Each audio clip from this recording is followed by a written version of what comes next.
Um, Welcome this morning, this afternoon, this evening, wherever you are on the planet at the moment. Hope you're warm, certainly not here. Welcome to our meeting on February 21st, 2024. As usual, I'm Mike Wozniak. I'll be hosting today's session for NMUG, and welcome you all. Sheeta, of course, is with us and will be moderating through this session. And Sheeta, was there anything that you'd like to add before I move on? No, I'm good. Thank you. Okay, thank you very much.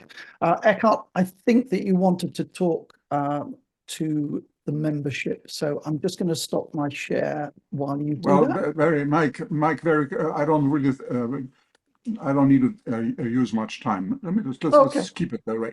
Okay. First of all, I really wanted to extend my personal welcome to Jason, our speaker today. He's been with us for many years now, and I think we're looking forward to an absolutely exciting presentation. Thanks, Jason, for being so loyal and coming back every year. I think Mike will introduce you in a more proper way. I just wanted to recognize you and tell you how personally pleased I am that you stay with us and come back every year. Number one. Number two, what Mike is referring to, we had an incident a few weeks ago regarding intellectual property rights. And you know, the kind of organization we are, we really work on and share intellectual property. And it's a very delicate subject. And many of us are not really totally aware of what the boundaries of intellectual property. So I took the liberty and posted a message on our message board just a few days ago. It's an extensive message, and it tells us how do we protect intellectual property, copyright, what we're allowed to do, and where we should be very careful. I just suggest you take a look at our website and look at that particular posting, and this means education to all of us what intellectual property represents and where the limits are. Thank you. That's all I wanted to say. Great. Thank you. Thanks a lot. My weekly reminder about the fabulous NMUG website, whatever you're searching for. Somebody was asking Sheeta a question earlier, I think, and she directed them to the website. Everything you could possibly need that is NMUG associated is available on our website. So please do have a visit, sign in, use the message board. You can use it to update your subscription. You can purchase classes. You can purchase past classes. And of course, you can access all previous meetings. Jason's meeting today will be online probably the day after tomorrow. So if you wanted to rewatch it. A couple of announcements before we start today's meeting. This is really beautiful programming, Sheeta.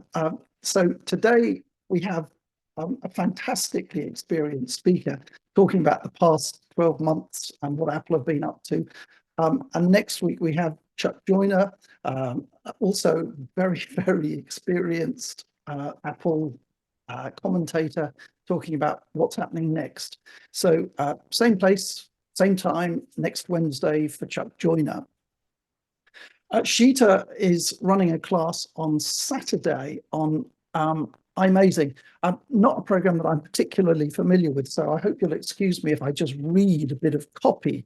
But I looked iMazing up on Wikipedia, and it says this: iMazing is a mobile device iMazing is mobile device management software that allows users to transfer files and data between iOS devices and macOS or Windows computers, in addition to many other features beyond the scope of what Apple's own tools enable, including incremental backups of iOS devices, browsing and exporting text and voicemail messages, managing apps, encryption, and migrating data from an old phone to a new one. I believe it can do an awful lot more than that, actually, but that's what Wikipedia says. So the class, as usual, is this Saturday morning, and if you haven't signed up, I think I've heard so many people say it is the single most important piece of software if you have an iOS device. So with that in mind, if you don't already own it, it's well worth thinking about coming on to Sheeta's class on Saturday. And We look forward very much to it, which brings me to Jason Snell. Jason, we've only met once before because I joined NMUG a fairly short time ago, relatively. But for those of you who don't know Jason, he was lead editor for Macworld for more than a decade. He has actually interviewed Steve Jobs. And for the past 20 years plus, he's been editing this fabulous website, Six Colors. If you don't already know it, make a note and go and visit it because it's packed with brilliantly written articles and well worth it. And if you'll excuse me while I just take up one final minute of your time, I was intrigued by the title. I didn't know the relevance of Six Colors, and I don't know if many of us do. So I looked it up on Jason's website and read this, which just brought a smile to my face. Back in the olden days, Apple's logo featured a rainbow of 6 colors. When Steve Jobs returned to Apple after that period when he didn't work with them, he said this: I'd expected that all of the good people would have left, and I found all these miraculous people. And I tried to ask this as tactfully as I could: why are you still here? And a lot of them had this little phrase: because I bleed in 6 colors. And 6 colors was the old 6-color Apple logo, and that was code for because I love what this place stands for. And I kind of hope we all stand with him in that respect. And with that, Jason, thank you so much. I will stop my share and hand the meeting to you. Thank you very much. Well, thank you. That was a very generous introduction. I appreciate it. Yeah, I realize my bio says lead editor for for Macworld for more than a decade, and I'm coming up on a decade of 6 colors now, so I may need to update my bio a little bit. But when I was getting started, I felt like I needed to figure out what my site was going to be called, and I wanted it to be words that are easily spelled, that is available in a .com, and I ended up choosing 6 colors, and the rest is history. I'm stuck with it now. Okay, let me present. I'm going to try to do my little presenter overlay. Look, there I am. I'm going to talk about a thing that I do on 6 colors called the 6 colors report card. So for the last 9 years, hard to believe, I have been surveying people who write and talk and think about Apple as one of their jobs, if not their job.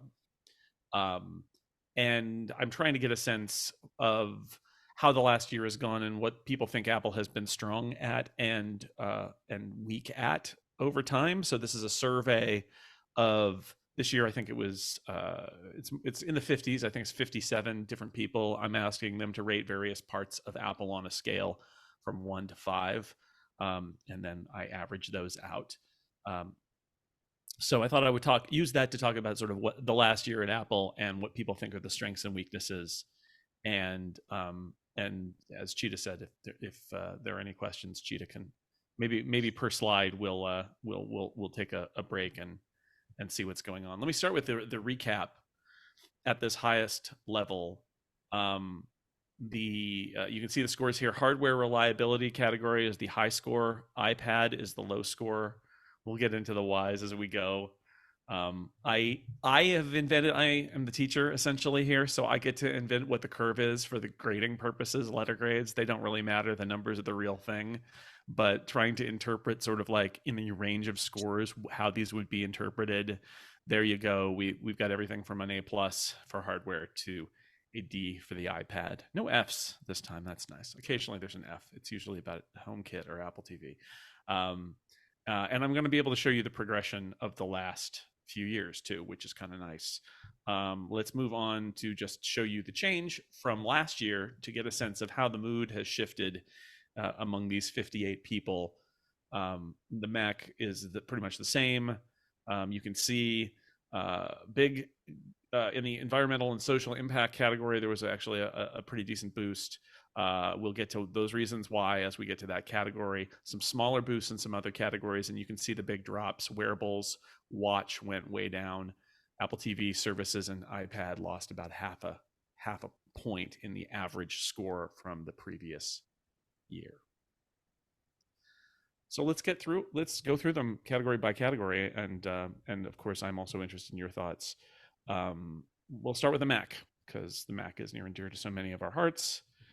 And I'm going to show, in each of these slides, I'm going to show you the grade, and I'm going to show you the progression of scores over time from 2015 when, or early 2016, I took a survey about 2015 to the present day with the new survey that just came out earlier this week about 2023. So you can see here, the way I would characterize the history is the mid 2010s and late 2010s were the era of the USB-C ports on laptops without USB-A ports, of the butterfly keyboard that a lot of people really didn't like. There was a kind of feeling that the Intel era was not the strongest, that the Intel processors were not, it was just sort of boring or sluggish with their improvements. And then you can see that a huge jump happened in 2020. That is the beginning of the Apple Silicon Mac era.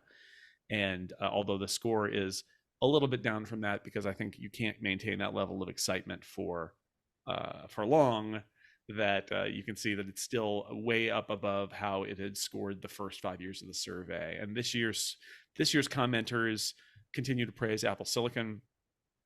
They let's see, what else did they like? They pointed out that the Mac Pro came out and seems to be kind of mysterious because it's essentially just a Mac Studio, and that has very limited use case since you can't add graphics cards to it. But praised the 15-inch MacBook Air, which was a new product in 2023, as well as just sort of updating the existing stuff. There were 2 MacBook Pro updates last year, the introduction of the M3 chips in the fall. I think generally there's a feeling among my panelists that that the Mac is in a good place. They were pretty positive about it.